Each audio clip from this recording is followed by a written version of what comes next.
Well, I gotta say, it's been a while since I reviewed a video game, hasn't it? There's an explanation for that, and there's an explanation for why I look so snazzy today. One, because video games are fucking expensive. Two, I just got home from a high school dance. I'm still wearing my fucking shoes if you don't believe me. I'm just gonna cut to the chase and tell you what I will fucking review. Sorry for saying this. It kept you waiting, huh? Someone told me to say that. So Metal Gear Solid 5, The Phantom Pain. Is it worth $60? Does it deserve 10 out of 10 across the board from every mainstream reviewer? I'll answer that question at the end. The basic story of Metal Gear Solid Phantom Pain goes, you are a big boss, Naked Snake, or the guy with the eye patch if you want to go that simple. And your basic end goal is to get revenge on the guy who took your left fucking hand and destroyed your mother base, the first mother base you had in the 70s. And in order to reach that goal, you must utilize your partners and grow your new mother base. And the characters you will meet across the way are, previous characters are Revolver Ocelot and probably butchering his first name, Kuzumaki Miller. Sorry if I fucked his first name up.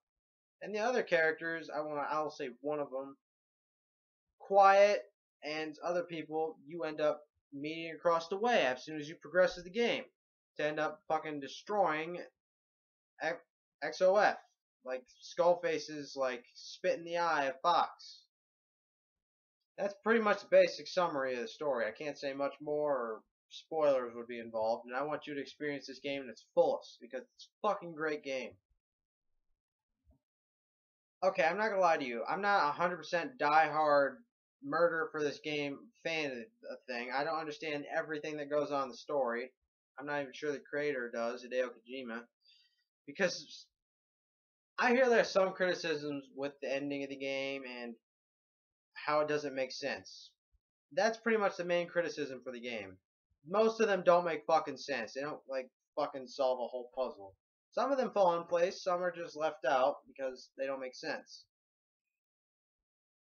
I did not see a problem with the story personally because I'm a noob and this is technically my first Metal Gear game if you don't count Ground Zeroes, which is only 2 fucking hours long, which I spent $30 on, and I thought I was going to get a discount on this game, but I didn't, and I was kind of pissed, but I'm not because it's a great fucking game. Yeah, I'm eventually going to get into the franchise. I bought the second and third one yesterday. I'll get into it eventually and see what the criticism is. But overall, as of now, as making this review, I did not see a problem with the story. Some fucking parts I was actually about to tear up. Some parts I was cringing because of how fucking violent it got. Like a guy gets stabbed in the dick 8 times. And it's got quite a few symbolic scenes, symbolism. I was like, you know what, that's good symbolism. Like the ending. Will I fucking say what the ending's about? No. Because why the fuck would I? Yeah, overall the story's pretty great. The characters, Naked Snake, Revolver Ocelot, Miller, Quiet, they're all good. I'll probably get hate for saying this, but I kind of prefer Kiefer Sutherland more than David Hayter, the original Snake voice. That's just maybe because I'm a noob. I like him more than I did David Hayter. It appealed to me than a guy who sounded like a Batman who had fucking too many smokes in his life. That's a weird fucking way of putting it. But there's probably one tiny little gripe, the one major gripe that every reviewer has. Quiet's outfit.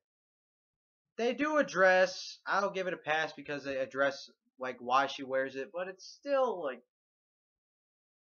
why?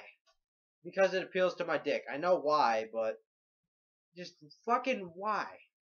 That's just my question. I was fine with that, gave it an explanation, but it's still fucking dumb. Will it affect the main thing? No. It's just a little nitpick hanging there. Overall, the character's great, story's great, but now we get on to the fucking meat of why I love this goddamn game so much. The gameplay. The gameplay is great. Some of the best gameplay I've fucking played. Somebody goes, that's pretty funny. It's the mother base system, I want to call it, is great. You get to extract soldiers from like battle zones, and you get to fucking bring them right onto your mother base and turn them into a Diamond Dog agent or soldier or whatever you want to call them. That's a great mechanic, and you get to go up against other mother bases on Xbox Live. That's fucking great. And Metal Gear Online's coming out like in October 2nd or something like that. It's just exploding with content. I think there's like 158 side ops that aren't even relevant to the story. There's like a 50, or if you technically count the secret ending, 51 missions. Technically it's just 50, but it's just exploding with content. I've played the game for like a total of 50 hours, probably. And I'm only like 64% through it. Does that not say enough as it is? I mean, you get to find cassette tapes that like add on to the growing soundtrack. It's got a great soundtrack. It's got great everything. You know what? It'd be a sin not to give this game a 10 out of 10. I know one of my friends who probably just says, I find the criticism in it. I couldn't. I'm not lying. I couldn't see a flaw in this game. I'm not the hardcore fanboy that'll like bring a pitchfork to like a goddamn gunfight about the game, but I fucking like the ending. I like the story. I like the characters. I like the fucking gameplay. It's fucking amazing.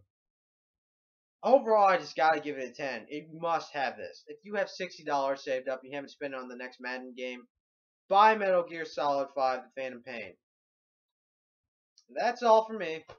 Still don't have an intro or outro. Bye.